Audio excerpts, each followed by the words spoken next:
It now seems that the next 4 years, at least, the Lithuanian political and economical course will be in the hands of a coalition led by Social Democrats.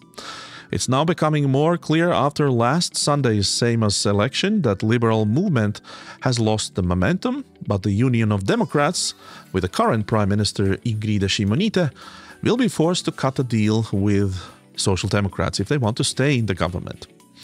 This Sunday, there will be the second round of the elections in Lithuania.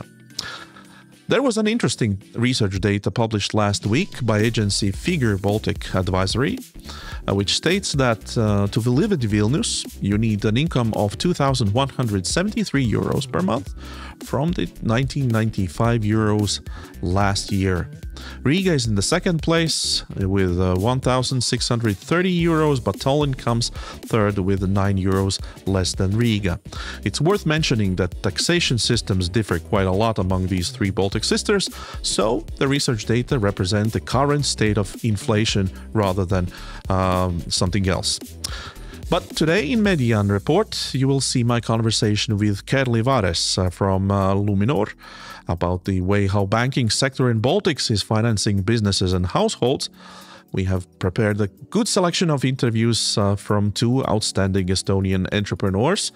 I was visiting Impact Day Summit in Tallinn and met with Bolt's Martin Villig, but my colleague Tarmo Virki spoke with Kristjan Lepik, the man behind Arbonics, a new environmental startup. Both conversations will be about vision, ambitions, and sustainable business models.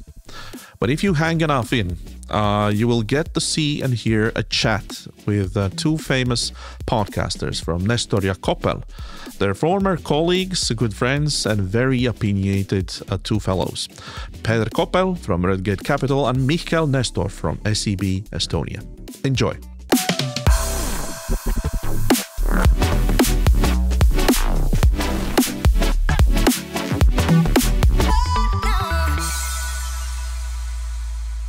This is the 5th episode of Median Report, a weekly show dedicated to Baltic business and economics.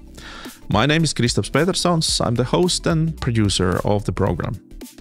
Although we try to do a balanced coverage of all three Baltic countries, this week there are more reports coming out from Estonia. But fear not, next week we are going to discuss the Lithuania's political course in a panel discussion with few experts from Vilnius. Also, we have prepared an interview with Vigants Lešausks, a CEO of soft toy production facility in the Latvia and Estonian border town of Valka. So, a lot of interesting opinions and conversations ahead. But now, let's see what the last week have brought us. Eleving Group has successfully run its IPO. A total of 4,515 investors subscribed to the company's shares of a total of 33 million euro, as the base volume of the offer was oversubscribed 1.2 times. I personally consider this a successful IPO because there are certainly not the best times to raise capital on Baltic stock exchanges. We see that Estonian investors' activity played a big role in this particular deal with 52% of the Baltic subscribers, following by Latvians with 36% and Lithuanians by only 12%. For those who didn't hear my conversation with Modestas Sudnius, the CEO of Eleving Group, you are welcome to visit the YouTube channel and find the show 2 weeks ago. A Lithuanian media company, 15Min Group, launches a 15 million euro bond offering with an annual interest of 9.8%. This marks the first time in the Baltic markets that a media company has publicly offered a bond issue of this size, and the first time it has been the Lithuanian-based media business. So everyone interested can sign up until October 24th. Financing the development is a huge topic in all three Baltic countries. Wherever I go, to whoever I talk to, I face comments about how banks are asking for more and more collateral, providing less and less financing. To be honest, these are people from the management of different SMEs. Large companies do not seem to have such problems, as they can find different cross-border or joint deals with large banks inside and outside the Baltics. Situation in household loans are improving. If still 9 months ago families faced high costs related with inflation and ECB's interest rate policy, now banks are coming after the top earners and showing some initiative. I had a chance to talk to one of the members of the management board at Luminor Bank, Kerli Vares. She also heads the Council of Finance Latvia Association. Mortgages are much less developed so in Latvia. That's very much also related to the overall ability of people to pay and the net income, but it's also very much related to the real estate prices. So if we compare, for example, real estate prices in Latvia, in Riga and in Tallinn, the price difference is 40%. So this is one where we see it's much smaller. And the second is I think there is a lack of new investments into the companies in developing and growing, like in innovative industries or anything that is capital intensive. Investing back? Investments into the development of the companies, because that's where banks can come in and help. Yeah. Mm-hmm. So if you have the companies who want to invest, then you would also get the bank finances. And we see that in general Latvian companies, around 70% of them are either not planning or have not decided to do any further developments or take bank credits. Mm-hmm. This solidarity tax or a payment or a windfall tax, for example, is a common practice also in Lithuania, for example. Why there is such a loud debate in Latvia about that? I think the difference in Lithuania and Latvia is that there is, first of all, there is in Lithuania they have deducted the new lending, so banks are not kind of being punished for giving a new lending. So that's because it's also sending a very clear signal. In Latvia, the old lending book is involved. I think the second issue is the overall level of taxes as well. It's lower in Lithuania than it is in planned for Latvia. And if I compare it to Estonia, for example, then there it's much more longer perspective. So they looked at VAT tax, at the overall income tax, and so on. So kind of create a system that is more reliable and understandable for companies in the long term. Mm-hmm. I think the issue with all such type of solidarity taxes is that they are short term, and then in a few years' time, again, the government will need to come back and decide, okay, where do we get the money now? Mm-hmm. And that creates a lot of instability and the trust issues towards the governmental tax policies. Mm-hmm. Talking with our colleagues from other Baltic countries, how do you see the dialogue between the government? Because this moment when the next budget is set up and put together is always a sensitive moment. I would say that we could always wish for better, and that's what we are trying to as well do. Kind of sit in a dialogue and discuss. But I think what is extremely important that we kind of get to the more long-term solutions. Yeah, because we are solving long-term problems. For example, defense budgets, and we need long-term solutions for those. And I think it's very important that both government and companies, but also banks, sit together and discuss and agree what is the best way forward. To look for those innovative and sustainable companies, a good place to go is Impact Day Summit in Tallinn, or the largest gathering of sustainability fans in Nordics. It took place last week, and I must say that, boy, there were a lot of those fans. From fungus startups to energy giants such as Latvia and Estonia, they were all represented there. I saw stands of Rimi, SEB, Lidl. Everyone pitched in for a little bit of sustainability vibe. Especially I like the quality of on-stage discussions with all the pros and cons laid out. No taboo topics. I noticed that several visitors raised the question of keeping the costs of the business in control while experimenting with sustainability solutions, as well as mentioning that many of the ideas proposed by speakers were too ambitious and too long-term.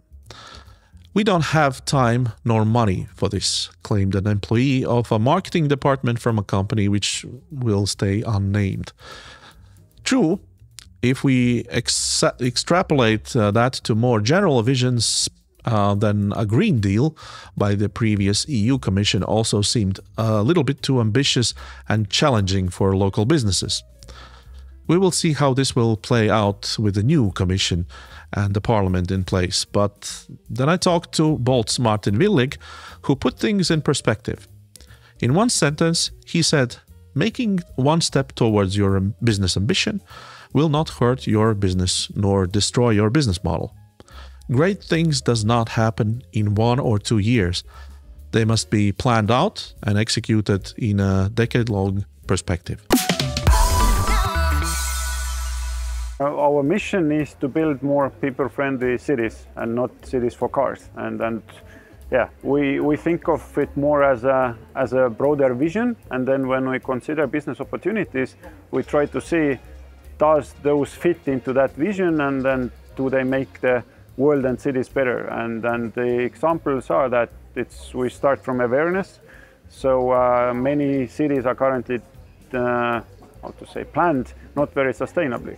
So usually all the functions of the cities are in city center, and then the housing are created into suburbs, but no other infrastructure like schools, kindergartens, shopping, even the workspaces are there. And then when people move out, then the distances get longer. Public transportation is also not developed there, and that means people are forced to use private cars. That's the only way. And then everyone tries to get in the city center in the morning. It's awful traffic jams and things like that. And people think, okay, let's make the roads wider. But actually, we should look at the kind of root cause. What is that? Is that it comes from city planning and improve that, and also real estate developers and things like that.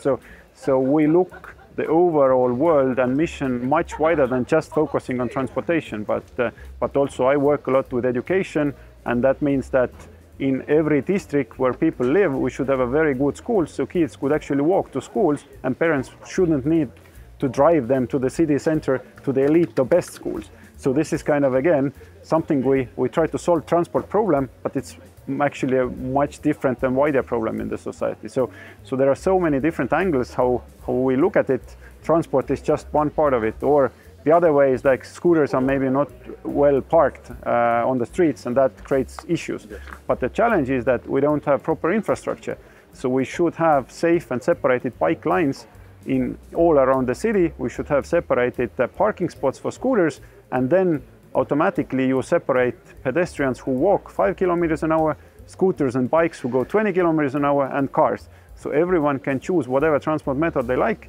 So we try to raise awareness, bring good examples, and if city builds these safe bike lines, that's a massive value for everyone. So people can be more healthy, many people can choose bike instead of a car, they move more, their mental health improves, and also the scooters can run on those. But the wider value for the society is much bigger. So this is how we overall think of sustainability, vision, and people-friendly cities. Aren't you facing skeptics from government or municipalities who say, here's this business who teaches us how to live, or are they also open to experimentation?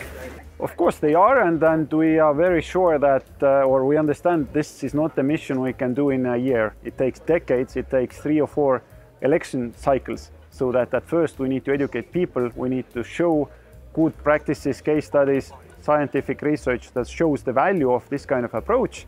And then people start to understand, politicians start to understand, and it takes, as I'm saying, 10 years, 20 years, but we need to start somewhere and step by step work towards it every day. And then we think in the end, we have much better cities and everyone are much more happy. Of course, our business on some part also helps on these trends, but I think that the wider society value is even much bigger than our business. So I think we contribute to the society and to the business both on the same time. This is our thinking. Just a little afterword about Martin's opinion, I think that this is a beautiful example of how we would like our politicians to think and act, going for the big picture rather than reaching for shortcuts. Let this serve also a good reminder and example to each and every one of us. There are things that may take years. First, let's not fear them. Let's embrace them. And Median Report gives you the first good example of vision-based business. My colleague Tarmo Virki takes over from here, announcing a conversation with Kristjan Lepik and his latest startup. Kristjan is co-founder of Arbonics, Estonian-born forestry platform, and for quite a while has been acting in this space.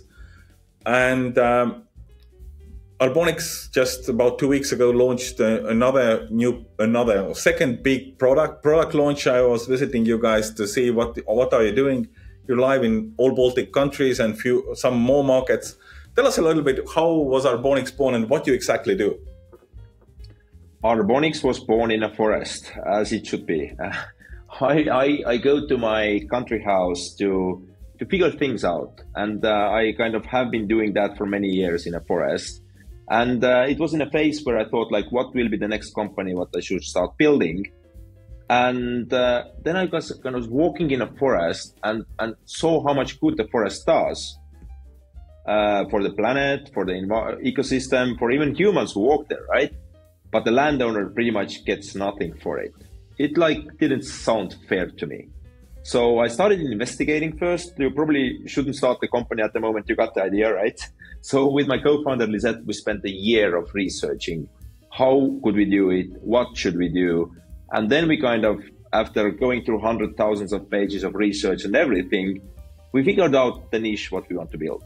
We decided we'll do it in Europe because that's the kind of highest quality of data that's available. And also, not many players are doing that in Europe, mostly in tropical areas. And we also saw that we need to build in this kind of fast-growing but still early market of carbon markets. We need to build the highest quality possible. That sounds like a slogan. Everybody builds the highest quality, right? But it's actually, we mean it and we prove it. So we use US-based Verra to verify all the good that the landowner does for the planet. And then we find big European corporations who finance that.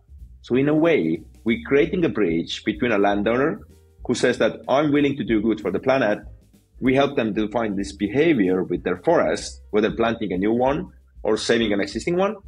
And then we get them funding from another corporation, a private enterprise, mostly in Western Europe, who will finance that. So in a way, we are not asking anything from the government. We are doing a fully private market operation. So I find some beauty in this because I think that's the fastest way to build things. It's definitely the fastest way, but at the same time, of course, this industry comes with a lot of public scrutiny, a bunch of scandals in different countries, a lot of kind of deep dive digging of the investigative journalists claiming that this case and this case and this case makes no sense, and for some reason somebody is selling hot air in this case. How have you managed this kind of, balancing the criticism, or maybe you are not the first one to be shot at, but at the same time in this industry there's a lot of kind of critical voices. Let's imagine online banking, and the year is 1993. There are the first online banks. They're crap. They're not great. Back then it wasn't safe, to be honest, fully. Then it started to get safer. Mid-90s already be good. When the year 2000 came, it was already decent and secure, good, and more people are using it. I think in the Baltics now, 99% plus trades are happening online because it's safe. Everybody does it. Back then, nobody did it. So it's the same. I think that it's very clear that the carbon markets will be big, but it's also clear that we need to kind of find a way to make the highest quality survive. To be honest, last year was tough for carbon markets, a lot of criticism around the globe, but it was fair. There were so many bad projects out there. If you did security checks properly for all the 1993 internet banks in all the Baltic states, they were bad. Most of the banks are dead by now, as it should be, because they were not good enough. But there are some good banks who are there. So we're building, in my view, this one of those good banks. We aim for the highest quality, and I'm building it for the 10+ year future. So quite often the highest quality is not hard to see with just like 3 months, 6 months, 9 months. But we're already seeing that from corporate buyers who are super demanding because they're scared of another problem. They want to do good for the planet. In some cases, they have 15 million euro budget for it per year. So they have serious money to put there, but they want security. So we're building that. In a way, we're building the secure platform for them to support landowners who do good. Mm. It's interesting to draw a lot of parallels with banking market, some intentionally, some maybe not so intentionally. What are the similarities? Are they, in a way, both industries are based on trust, right? Absolutely. And in a way, like, what do you want to do when you want to build a good bank? You need to start earning your customers' trust. And that's a long process. So I think it's the same way here. And like, if we kind of bringing like high credit prices to our landowners, like serious money, then they kind of start gaining that trust. So I think we are in this for the long run. I think it's like anybody who does it for like 3-4 year horizon, you cannot succeed really, because you need to build it for like 20-30 plus. Landowners know this. A forest grows for a long time. You can't mess with it. You need to be taking this long view, and that's what we're taking. So we kind of are using venture capital to build everything we want to do in Europe. To be honest, to do everything we want to do, the cost of that is around 100 million euros. We're just 2 years old, so we raised close to 8 million euros so far, and we'll raise certainly more. But we also then can start spending our own kind of earned money to invest into this. But that's the logic. It's a quite big undertaking. If you want to build a big European bank, the cost of that will be huge as well.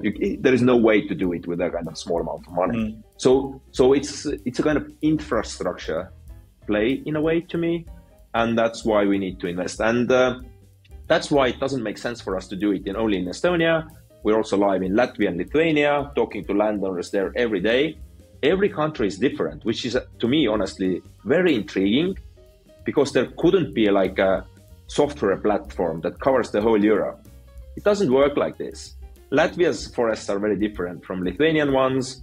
Estonians the same way. So you need to understand the local perspective, be able to talk to the local landowner in their own language, understand their worries, and find structures that work with them. So that's why we're going slowly, not slowly, but we're going country by country. So we're live in Finland as well now, plan to add Sweden, Poland. So that's all coming very soon. So every country is unique. Like even the forestry data is different in every country. If you want to go underground and get soil data, every country has their own troubles to get it. So it's a lot of work to get a country live. Mm. You mentioned that all three countries are similar, kind of, one would imagine similar, but at the same time, they're very, very different. What's the thing with kind of forests and Baltic countries? I mean, we have also, in addition to you guys, we have a number of, successful startups which are in a carbon space working on climate. I mean, we have Heavy Finance in Lithuania, we have Agronom in Estonia, and I'm sure I'm, forgetting a bunch of them. What's this thing in this region? I don't know. It's great though, because I'm in good cooperation with both of the names you mentioned, and everybody in the space is working together, which is great. And really there is a lot of happening. Maybe it's like, think about the Soviet regime. We had people who were hiding in the forests for quite many years in all countries, right? So forests is not only like this kind of timber thing for us. It's much more cultural. It's home, yes. Fun fact, I'm now getting a bit off the track, but it's a good story, I think. I started investigating Russian history when they kind of went to Ukraine, and just to understand their, sorry for the lack of word, weirdness better. And do you know when Genghis Khan conquered Russia fully? That was, I think, 800 years ago or so. And they conquered it because the winning thing was technology, because they were such amazing horsemen. They just could do everything and conquer quickly. Do you know why they didn't come to the Baltics? No idea. What would you think it was the reason? Technology? I have no idea, seriously. The Germans were here already. No, the technology didn't work here because you cannot horseback ride in a forest. So they couldn't use their advantage here. So forests saved us already back then. So it's a way bigger thing than just like some trees. It's a cultural thing. So that's why we started in the Baltics. Probably we'll never go to southern Spain because I don't think forests will grow there in 20 years. And the Baltic landowners actually have something unique, because think about it.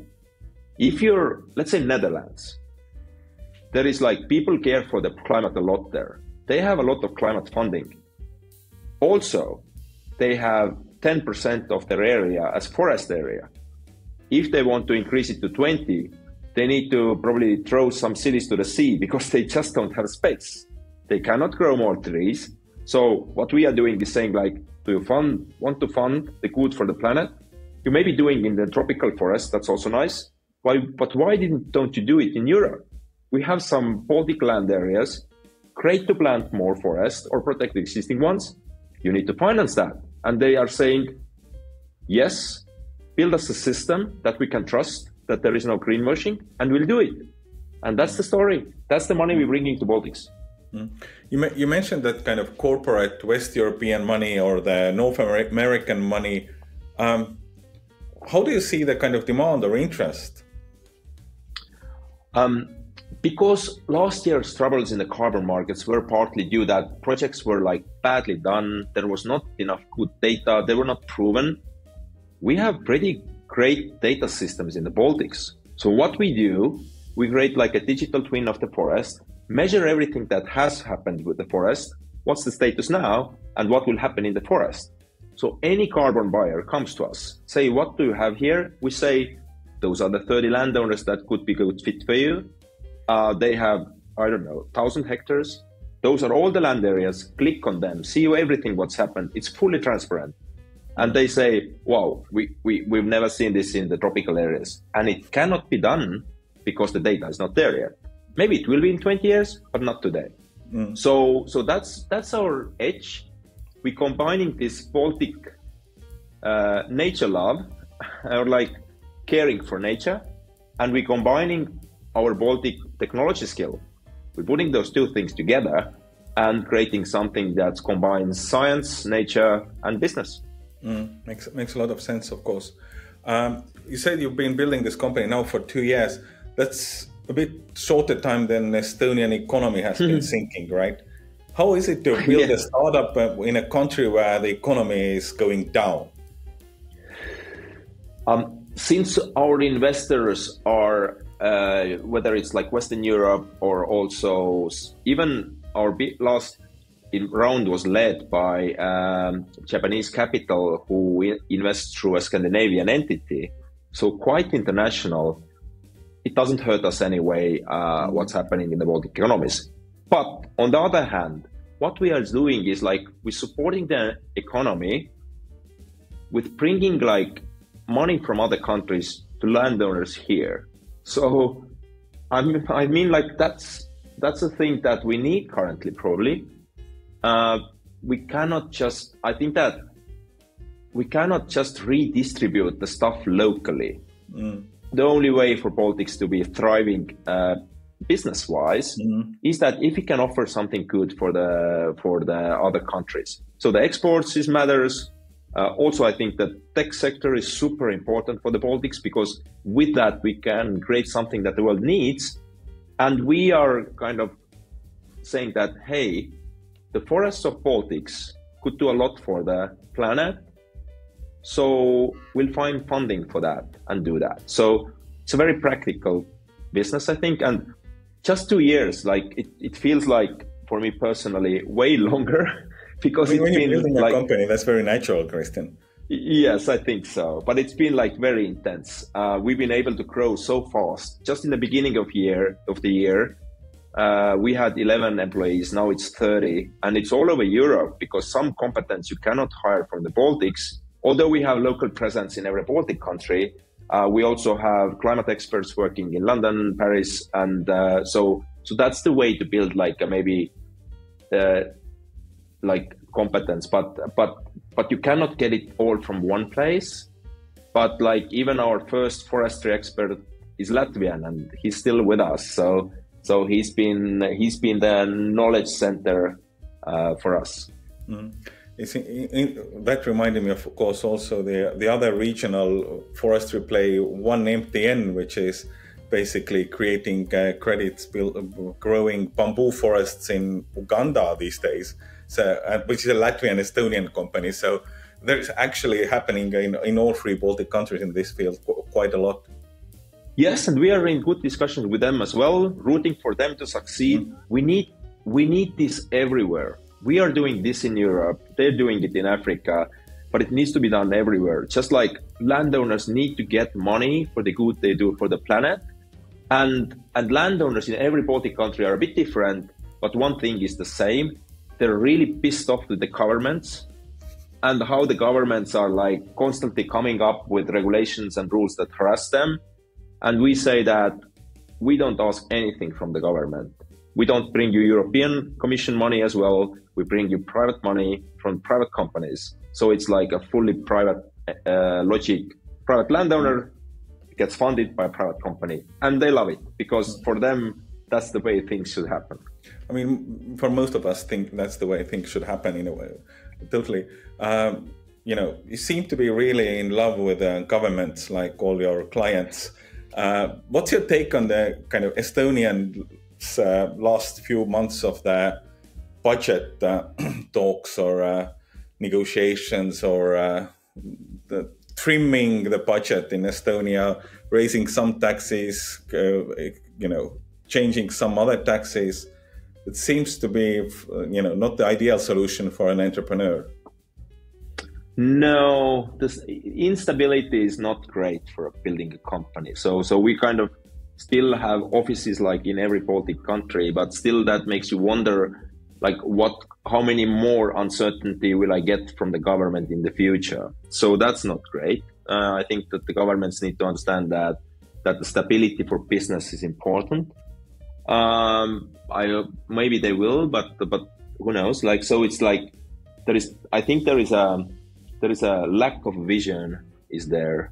Like, what kind of economical environment do we want to build? And if that is not there, how can you decide on the tax structure? Like, maybe you want to build an industrial economy, then you have a different tax structure. Do you want to build a knowledge-based economy? Then you have a different tax structure. In a way, it seems like there is like Steve Jobs was amazing at saying no. And he said that like focus isn't saying yes to great ideas. It's saying no to good ideas. To do only great things, you need to say no to good stuff.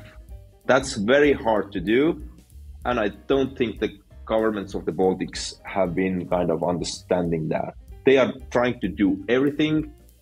Estonian economy is a tiny fraction of London's economy. So it's a tiny piece of European economy. So how come on earth you try to do everything? It doesn't make sense.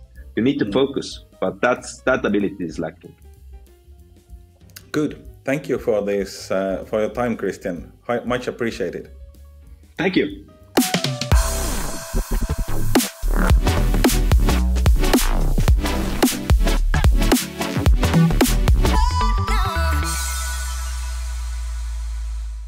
And as promised, we are finishing up with a conversation with famous podcasting duo from Estonia, Peeter Koppel and Mihkel Nestor. Their podcast, Nestor ja Koppel, recently celebrated 1 million plays, and they both showed up on the stage of this year's Nordic Business Forum. As they were also discussing Mario Draghi's plan for Europe, we kicked off our conversation with comparing European and US economic models and lifestyles, and we were looking for the best formula to reach the competitiveness and productivity levels to be the #1 economy in the world. So our next two guests are joining us, both of them from Estonia. We're going to speak to Chief Investment Officer at Redgate Capital, Peeter Koppel, and Mihkel Nestor, who is the Chief Economist for the SEB Bank in Estonia. Please welcome them to the studio.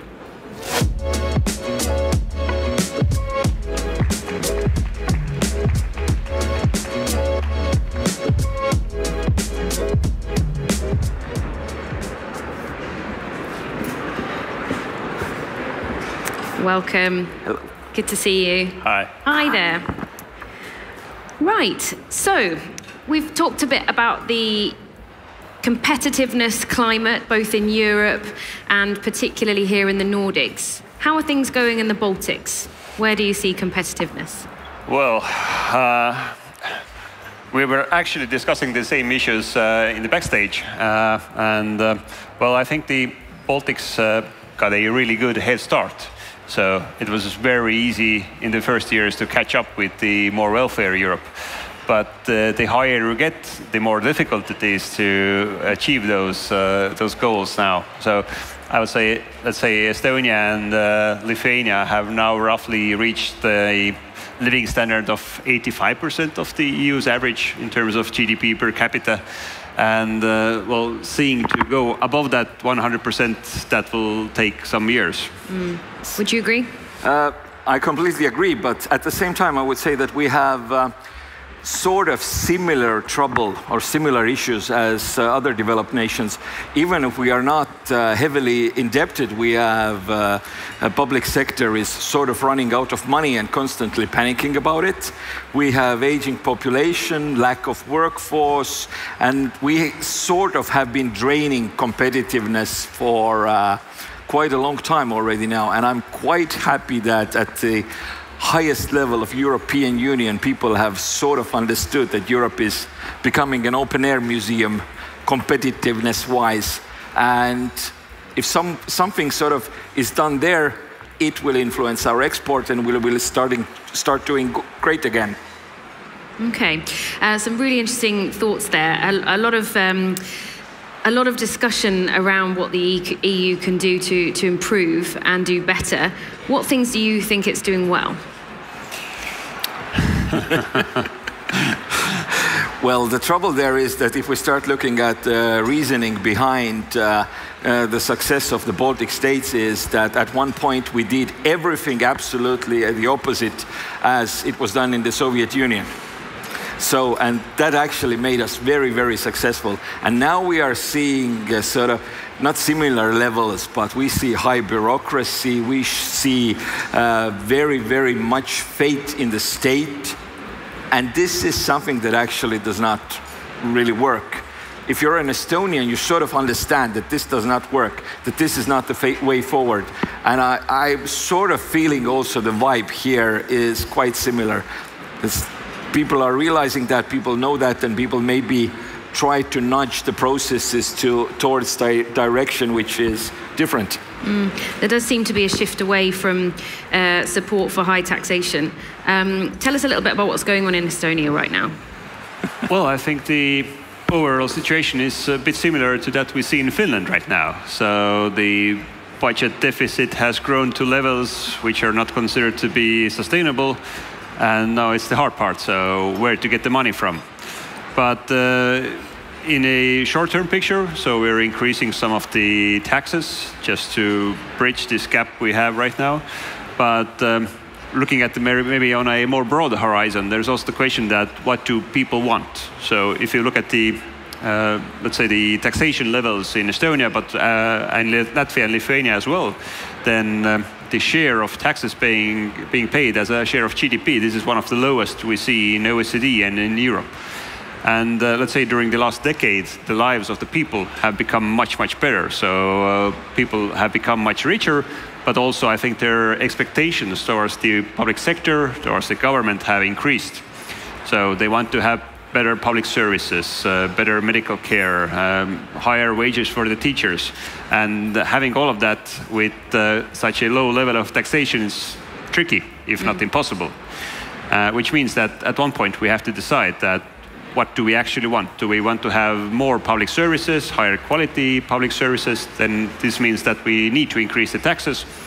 If we're okay with having a level we have right now, or even maybe less, then the current taxation levels are good to go. Usually I tend to agree with Mihkel with absolutely everything, but this is where we have slight disagreement, because we are dreaming also in Estonia in general of a welfare state in a situation where welfare state as a concept is dying in, for example, in Finland. So if the people are expecting sort of the higher level of public services, maybe at one point they should start trimming their expectations, in my view at least. If you look at debt levels, then this welfare state has been kept up for so long solely by debt, and the productivity, any kind of competitiveness and productivity advantages have been lost. So you have to, I think that Draghi's idea is not basically just to sort of catch up with US so that Europeans would live better. It is to catch up, it is panicking. The report is panicking and very clearly implying that, guys, if we don't do something quite rapidly, then we are going to be more and more sort of left behind. Another thing is that if you start thinking about the concept of happiness, then the concept of happiness is very cultural, it's very individual.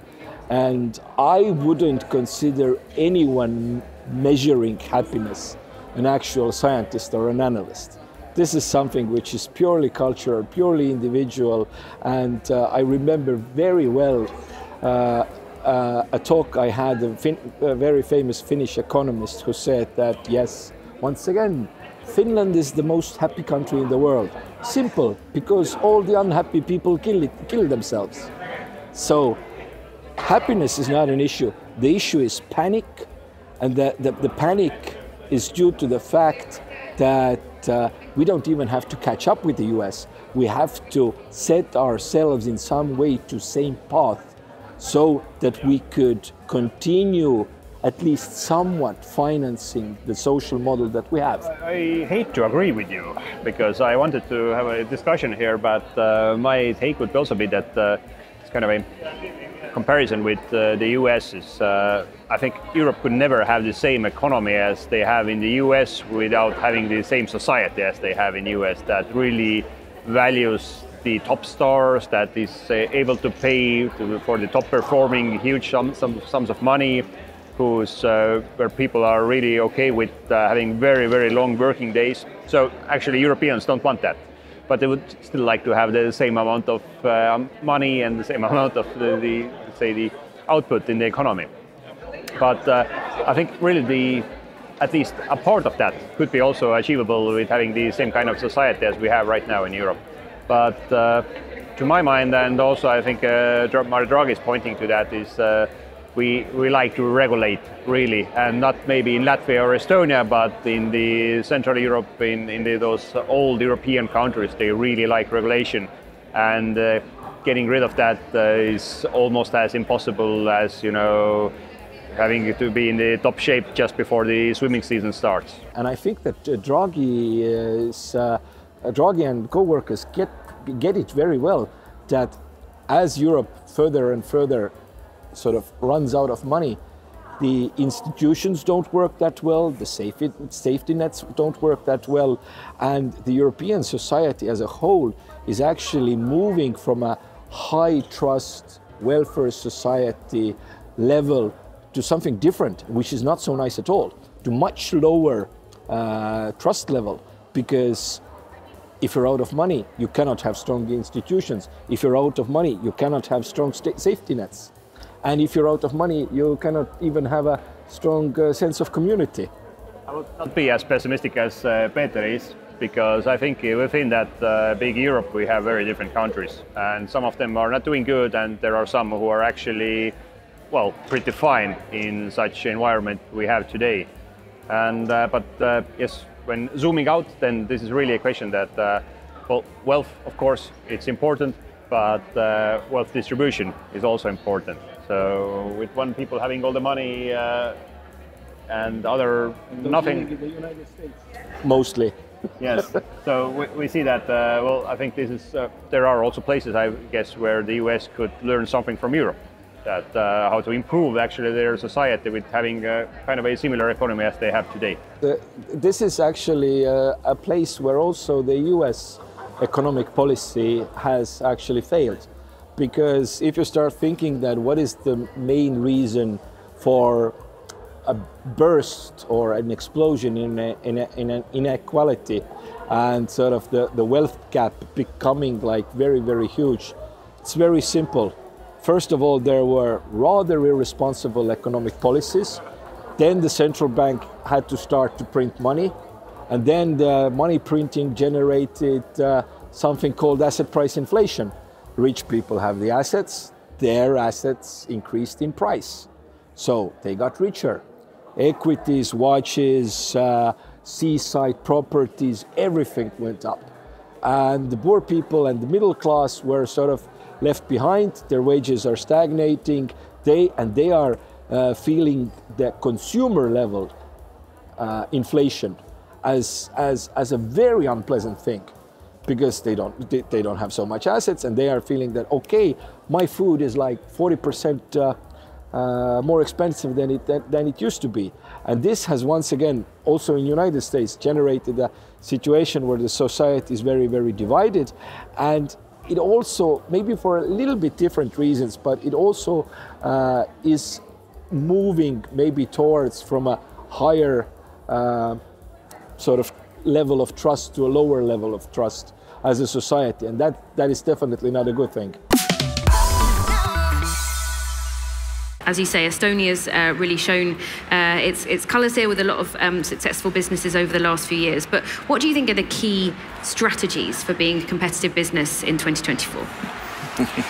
Well, I think in Estonia it has been very simple that do not concentrate on the Estonian market, go global. So when I think about all those unicorns that have been born in Estonia, none of them have thought in the first place that they will be only Estonian companies. So they always wanted to go international, to be very, very big. And for some reason they have been quite remarkably successful in that. And this is the key difference, I think, between them and most other businesses we see in Estonia, that bigger ambitions. Yeah, Peter, would you agree? I think also that the size is something to consider, because if you are small and dynamic, you can pivot quite easily. If you're not doing good, you can pivot quite easily. The decision-making process is quite rapid. So therefore, the size in that sense has been a competitive advantage. And I at least hope that it will continue to be that. Well, I think it's a tricky question, because we've done quite well in one field. So this is the technology sector in the IT companies. So in the end of the last year, out of Estonia's total exports, more than 10% came out of the IT technology companies. This is a very, very big proportion. But then we have the other economy. We have the manufacturing, where the productivity is one of the lowest in Europe. And there I cannot see such big success stories. And still today it's the biggest economic sector in Estonia, both in terms of GDP, both in terms of employment. And just putting all your trust in the IT and technology sector, and that will be the thing also in 20 or 50 years, it's a very risky strategy. So I think we're somewhere in the middle on deciding that how we should go forwards from here. Let's say I'm slightly older than Mihkel is, and I completely agree with him. But as an optimist, I remember when I first went to work, it was '98. We had the Russian crisis, emerging market crisis, all the export to Russia sort of suddenly stopped. And everyone was thinking that, okay, now it's completely game over. Then in 2008, just 10 years after that, we had a global financial crisis, and our wonderful little real estate bubble bursting, and everyone was thinking that, okay, now definitely now this is the time the game is over. Well, it wasn't. Then we had the pandemic, and there were plenty of people saying, okay, now this is game over. It wasn't over. So as an optimist, I have no idea what is the next sort of structural growth driver will be, but I'm a firm believer of a concept called something will come up, because it always has. In the end of the day, this is educational system, the institutions, the legislation, and I think still Estonia tends to be, in those terms at least, quite a competitive place to be. You two host a big money podcast in Estonia, so if people want to hear more from you, have you got any episodes in English? We're going to continue doing it in Estonian because it's a niche market, and we enjoy being big fishes in a small pond. Well, we've enjoyed welcoming you to this pond. Thank you so much for being with us here at Nordic Business Forum. Thank you. Thank you.